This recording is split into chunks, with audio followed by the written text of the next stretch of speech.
حسینم و اینم بابام. سلام.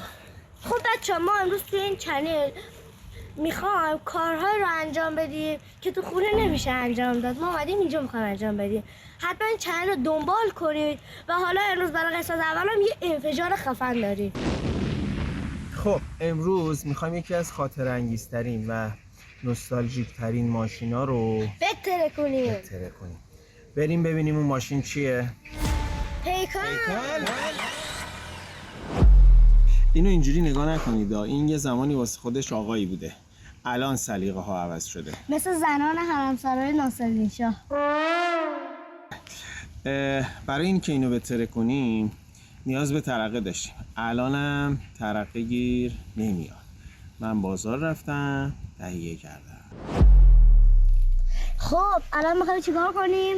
ببین اینو باز میکنیم. خب بعد ببینیم پیچشو باز میکنیم ببینیم که من میگم 4 تا کپسولی بذاریم. حالا ببینیم چند تا جا میشه.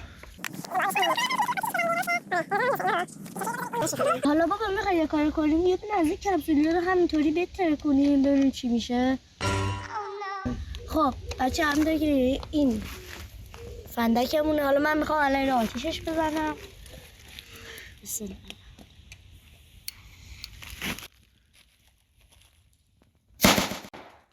متاسفانه خیلی صداش زیاده.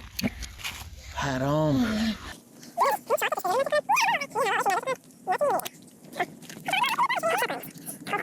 نظرت؟ 2 تا 4 تا خیلیه. نظرم اینه اینجا رو سوراخ کنیم. خب 2 تا این ور بذاریم 2 تا اون ور. بذار من پیشگوشی رو داغش کنم. پیشگوشی نه این بهتره. اینو از توی ماشین باز کردم. از موقع بس بیام.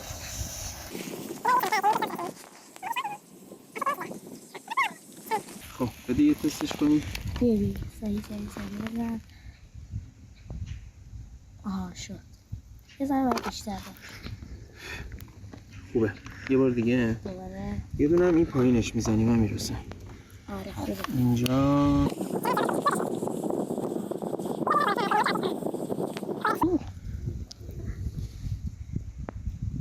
امیدوارم که سوراخ بشه. دوباره نشه اینا. خوبه. خب حالا بریم که نصبشون کنیم. خب بچه ها همینطور که دیدید ما در روی ماشین سوراخ ها رو زدیم. حالا ما اینا رو میخوایم جاساز کنیم توی ماشین. فقط من قبلش دستم سوخت وقتی که خواستیم داغ کنیم تو پروسه قبلی. حالا اشکال نداره دیگه.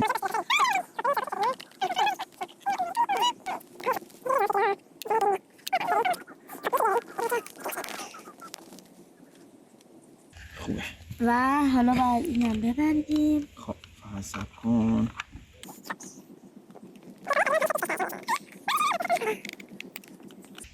ما 2 تا بمب گذاشتیم توش. واقعا اونا که بمب دارن. یه دونه عقب وقتی ترکوندیم دیدید دیگه خیلی خوب ترکید. خب الان آماده است دیگه. بریم برای ترکوندنش. آماده است بریم به ترکونیم بچه‌ها.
خب بچه ها این هم از خاطر سازترین و نوستالژیک ترین ماشین یعنی پیکان در زمانهای قدیم. البته ما به پیکان باز هم احترام میذاریم و حالا ببینید که چه اتفاقی برای این افتاد. آره و بچه ها حتی ساب و لایک و شیر یادتون نره تا انفجار بعدی. خدا نگهدار.